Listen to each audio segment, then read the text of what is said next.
welcome back to another video. Hope you guys are doing okay out there. Can't complain. And we are back with some Microsoft Flight Simulation gameplay. Well, not gameplay, but as much gameplay as I could get out of it.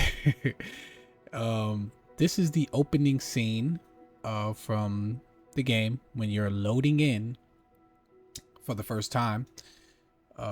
You're greeted with this wonderful clips of what you could be doing if you could actually play the game, which I can't, because it'll get up to about 97% before it just completely and utterly breaks down. Well, it doesn't break down, it just continues to cycle through this wonderful loading screen over and over again till the dawn of time. I'm pretty sure if I let it go on forever, it would actually just keep going until my computer exploded into a supernova or folded space and time into a singularity, sucking all the joy out of the room.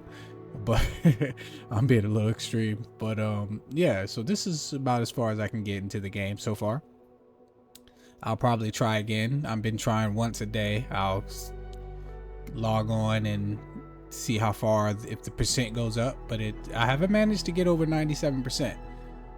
But this brings me to a interesting little mind thought, I don't know, experiment, or in like the current state of video games is just incredible. You know, I'm not necessarily, again, I'll say this, I haven't purchased this game officially because I play this game using the Game Pass. So the fact that this doesn't work isn't really, it's a bit kind of, like a not sad, but it's like, oh, I was kind of looking forward to playing that when it launched. But it's not like I feel betrayed or scammed. If I paid $200 for this game, like a lot of people have, because they've been playing this flight simulation game since, I don't know, the 80s or something, then yeah, I probably would feel like my money was stolen from me to some degree. But because I haven't paid up front for this game, I can be patient. It's like, whenever the games were good and it's fixed, then cool. But again, I just started playing this game. I played Microsoft Flight Sim 2020 probably 2 or 3 years after the game even launched. So by the time I got to it, it was pretty well sorted. It was still bugs, especially when it came to like the newer planes, like when you downloaded a plane off the store. A lot of those planes were buggy, and then also the autopilot for a lot of the planes was buggy. So there was some bugs and issues with that, but for the most part, it was pretty good. It was pretty solid. But people's like mindset when it comes to these kind of events with these AAA games recently, some of them is just hilarious. I've been scrolling through the Reddits and going online, watching some videos, and I would say a lot of people, especially content creators, some of them, especially on the internet, not necessarily YouTube, but you see in the Reddits and all that stuff, are like, this game, I've managed to log in, this game's great, it's wonderful, the best game I've ever, it's the best flight sim ever, the graphics are just amazing. And you got other people on Reddit that's like, man, this I knew what I was getting into when I first bought the game, and this was the same as it was in 2020 when that game launched. It was it was very buggy and stuff like that. And so I get it. I can see the potential of this game, what it's going to be, and I do respect that.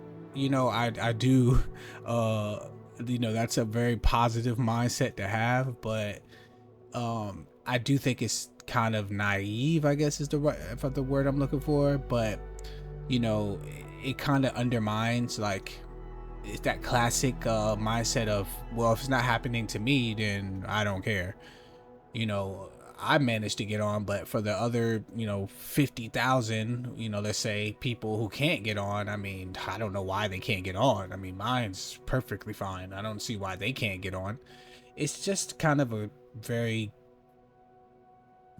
garbage perspective or mindset to have, especially because it, to me, it divides the player base in all these AAA games, when a few who manage to have a decent time in a game for whatever reason, for bugs or whatever, are just like, yeah, those other people, I mean, I don't know what their problem is. It has to be their system, right? Because, you know, I read one Reddit comment where they were like, you need a beast system to play this game. Like, if you want to play this, I mean, you just got to have a good system. And I laughed at myself because, you know, after watching Jay's 2 cents video about it, where the dude just had crazy a crazy system where 64 gigs of RAM, a 4090, I mean a 7800X 3D, and he wasn't even able to get 60 frames out of the game. I mean, the graphics were bad because they were low, everything was loaded in super slow. I mean, even he said it wasn't worth buying. You know, he said it wasn't a good experience. And I mean, you could see it from the video, like when he recorded. So I just don't see how someone with such a beast computer like that, I mean, top of the line computer, I mean, I don't, you know, is there better computers out there? I mean, for probably, but most 99% of the people playing this game don't have that computer that he has. So to say that, well, you just need a beast computer to be able to play this game, I mean, no one has it. I mean, there's someone with a beast computer and it's not good enough to play the game. So that is a fundamental flaw in the game design to me. I mean, how do you defend that? I just don't understand. And I do think it's just a lot of people who are just for some reason willing to glaze the developers and the devs or whatever and just be like, I mean, you guys gotta have patience. I mean, when it comes to the game, I mean, you're just so impatient. I mean, it's day one. You can't expect the game to be good day one. If I pay $200, I think I can't expect it to be playable at the very least day one. You know, I mean, I get game development has gotten way more complicated, way more bloated. It takes millions upon millions of dollars to make something. I get that, but that's what technology is there for. I mean, the technology should be there to make it so these big, huge projects are easier to develop. I mean, you know, and it's not this when it comes out. I mean, all these developers have had years upon years, and you would think in development under their belt, so they can pull forward. You know, if people say, well, look how 2020, I mean, Microsoft Flight Simulation 2020 was the same thing. This happened, and after months and years of the game being out, it was great, you know. And it's like, okay, so you would think the devs would take a step back and think, okay, let's not repeat that same thing that happened with the last game, and let's make sure that we have all our ducks in the basket and make sure that when we release this game, we won't make the same mistakes.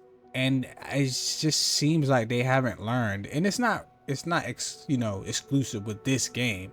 I mean, it's plenty of other games that's come out that just weren't ready for to be released, and they still release them anyway. They happily take people's money, and they're like, I mean, we're working on it.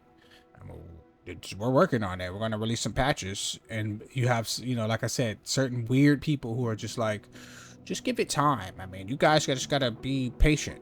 I mean, what if a game releases on November 19th, I expect to be able to play it November 19th. I don't really go in there with patience, like, Yeah, you know, it's gonna come out November 19th, but probably around February is when it's gonna be pretty solid, pretty playable. You know, I can hop on and do the things that I want to do in the game. Who goes into something like that with that mindset?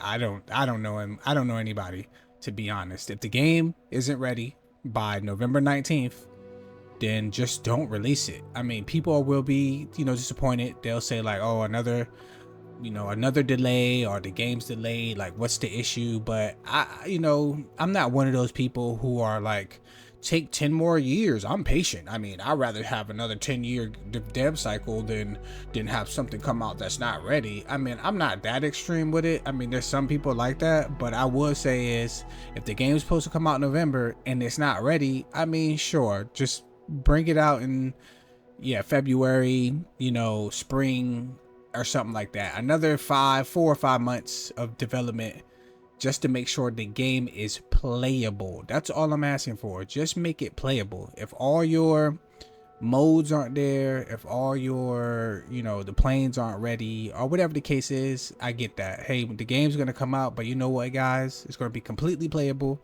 It's going to be bug free as far as people being able to get into the game.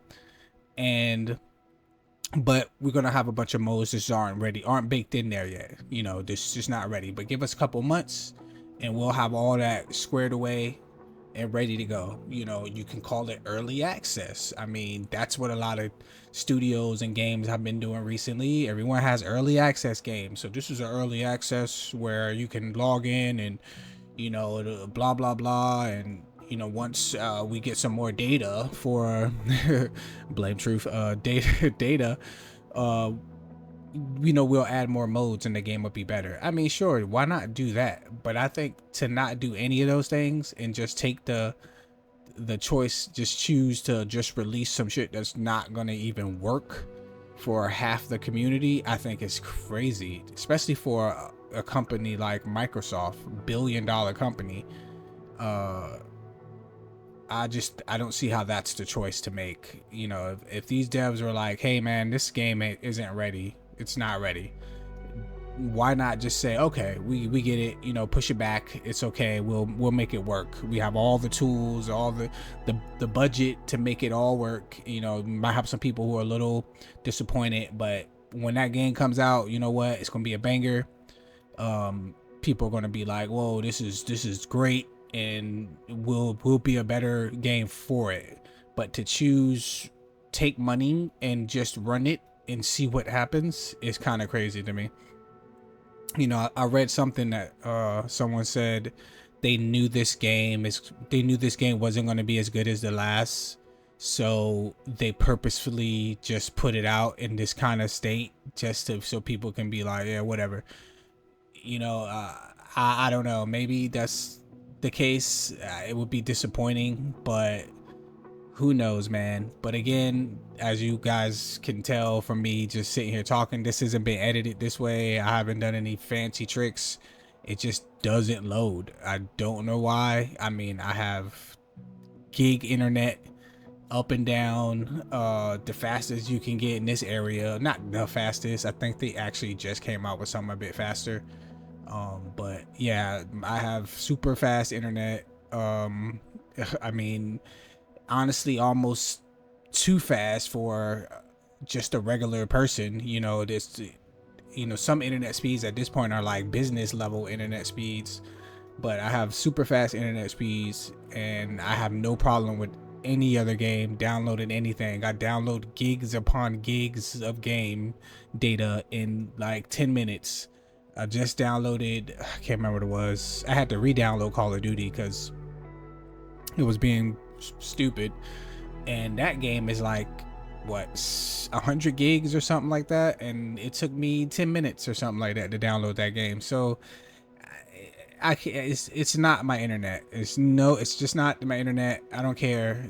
You can't convince me of that. It's 100% their servers are just bad.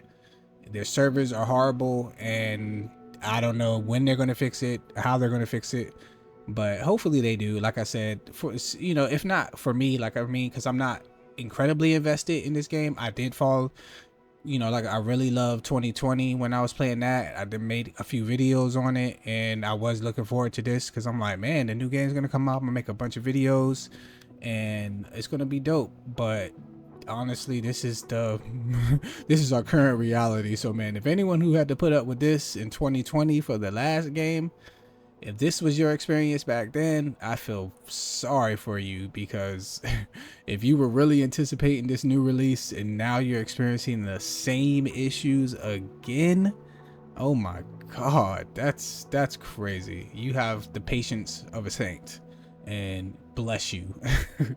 But thanks for tuning in. Thanks for sitting here staring at the screen along with me, and I hope to see you in the next video. Peace.